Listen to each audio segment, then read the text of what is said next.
a true winter wonderland, where charming European vibes meet epic mountain views. Most people speak French. The food feels straight out of a Parisian bistro. This place is home to the oldest ski resort, but not in Europe, in Canada. Bonjour Mont Tremblant, a paradise for skiers and snowboarders. But if I don't ski or snowboard, why should I come here? Let's figure it out.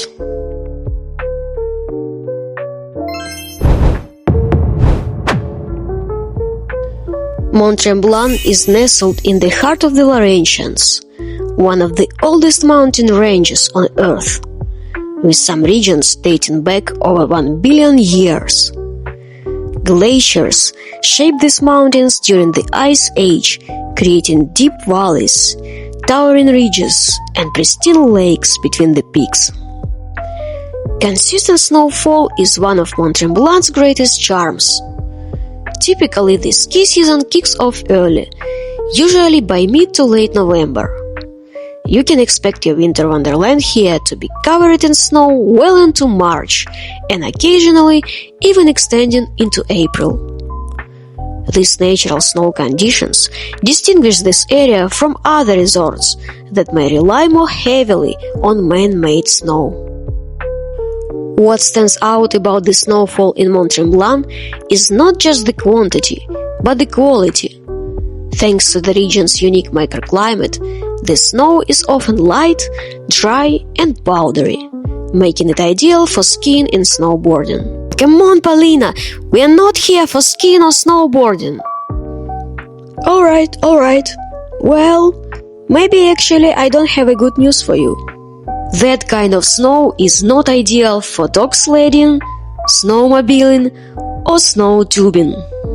But let's not jump into conclusion and review the activities here one by one. Sled dogs need a firm surface for pulling efficiently. Powdery snow can slow them down or make it harder to steer. But hey, we tried it for the first time here. The facility is located about an hour's drive from Mont Tremblant ski resort. The dogs were incredibly friendly and more than happy to be petted by strangers like us. You can even feed the dogs here.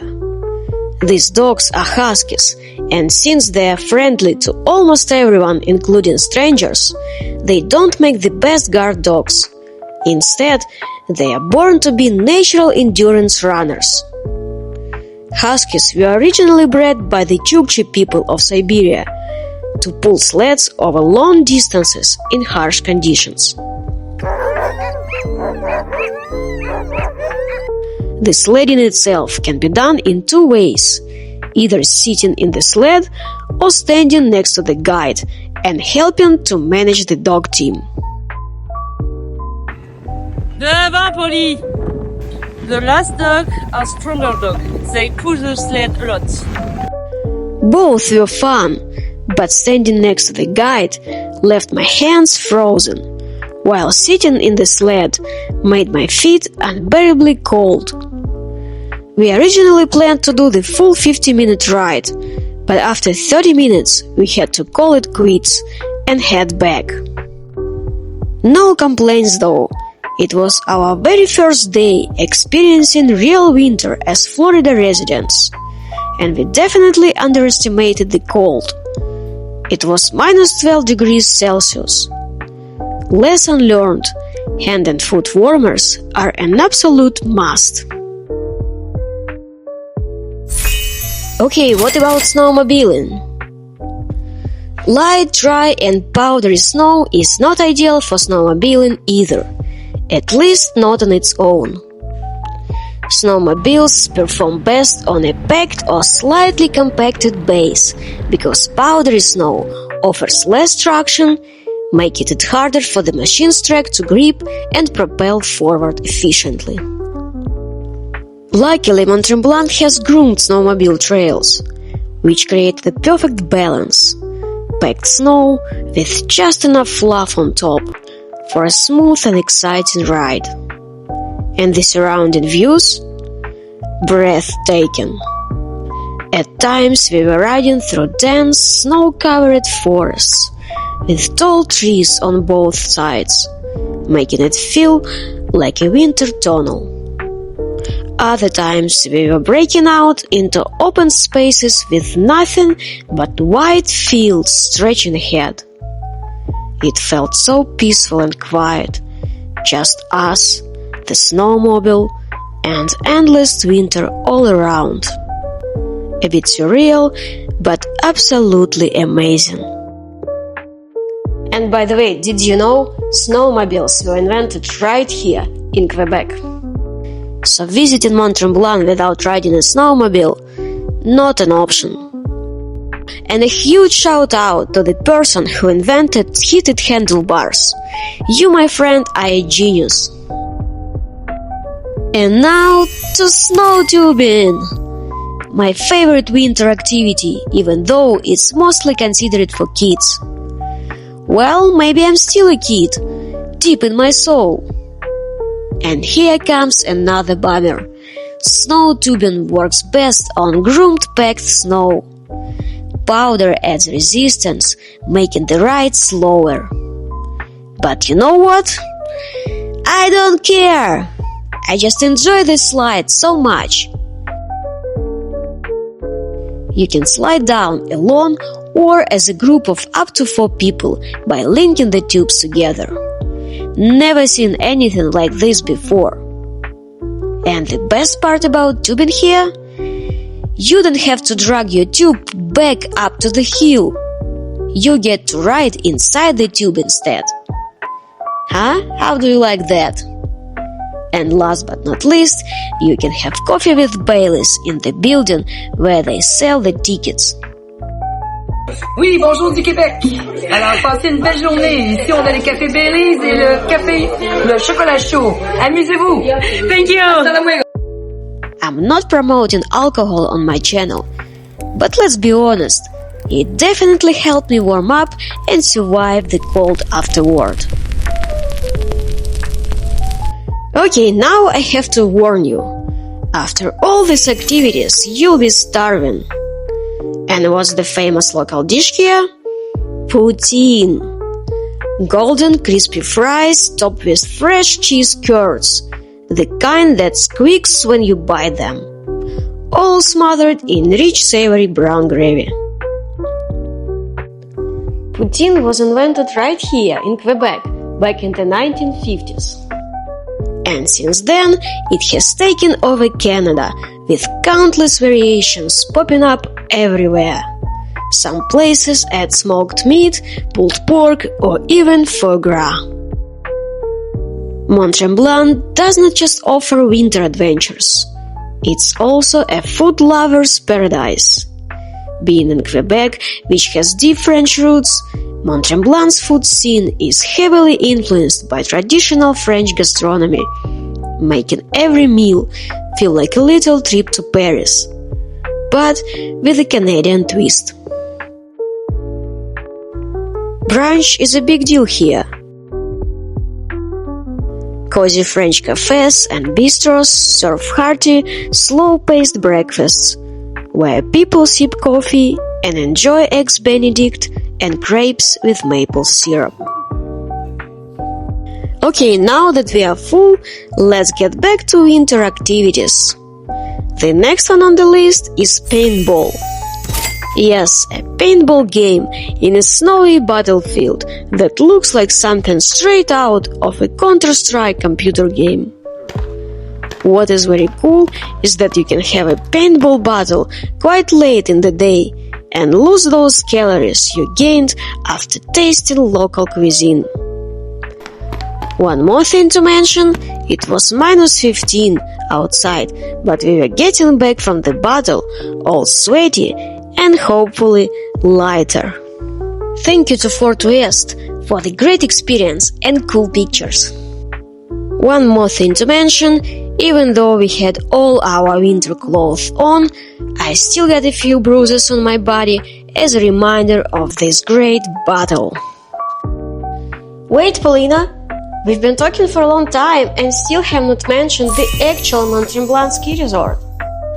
I thought you were not interested in skiing or snowboarding. Just kidding. This is actually a great point. Because visiting Mont Tremblant skiing resort itself is a great idea even for non-skiing people. First of all, look at this architecture, mimicking an old alpine-style village. And second, a long gondola ride with the view of the winter wonderland and snowy trees is definitely worth it. Just one problem. It's getting so cold and windy on the top of the mountains that even the tower that shows the temperature got broken. Anyway, I can tell you the temperature. It was minus 17 degrees Celsius here, and it was super windy. I could not spend more than 15 minutes outside. My phone got shut down when I was trying to record the beauty of it, and my fingers got frozen too. I have no clue how skiers and snowboarders can do it. They must be real superhumans. I must say that we visited Mont Tremblant on the long weekend of February 14 to 17 of 2025 and got lucky because southern Quebec got a historical amount of snow during those days in 127 years. Also, what is amazing is that some places were still having Christmas decorations that made our mood even more pleasant. Although my husband was not thrilled about digging our rental car out of the snow multiple times a day. Even the ice skating machine had trouble keeping up with all the fresh snow, so the ice was a bit rough, which made skating kind of a challenge. But hey, look at this light-up ice skating trail. It looks like a true fairy tale. Gliding through the snow under twinkling lights was one of the most magical moments of the trip. And the snow kept falling and falling, all day and all night. The temperature dropped even more. We got to our rented townhouse, lit the fireplace, and I thought how good it is that humanity has developed science and technology on the level that we can survive in such harsh conditions. When I woke up the next morning, my first thought was, what if we are buried under snow up to the second floor? Luckily, it was not that bad, but for a moment, I was ready to start digging an escape tunnel. Later, we figured out that our flight back home was cancelled due to weather conditions. So we got one whole day to spend in Montreal, but it will be another story. And for now, let me show you a real hidden gem here, Scandinave Spa. Hidden in a peaceful forest and surrounded by snow-covered trees, this place feels like a beautiful retreat straight out of a winter fairy tale. After all the adventure, Scandinave Spa was the perfect way to unwind. And here is why. Besides its stunning natural setting, Scandinave Spa offers contrast therapy with saunas, steam rooms and hot tubs serving as warm oases in the middle of snowy landscape. And for the brave ones, there are cold plunge pools, almost icy water where you can take a dip after heating up. Shocking? Yes. Refreshing? Absolutely. It was a great way to relax, recharge, and fully embrace the winter experience. Honestly, Mont Tremblant surprised me. I came here thinking, why would I visit a ski resort if I don't ski and I like warm weather? But after all these experiences, I get it. This place is so much more than skiing, and you can beat the cold. So, would I come back here? Let's just say I'll be checking Mont Tremblant in summer next time.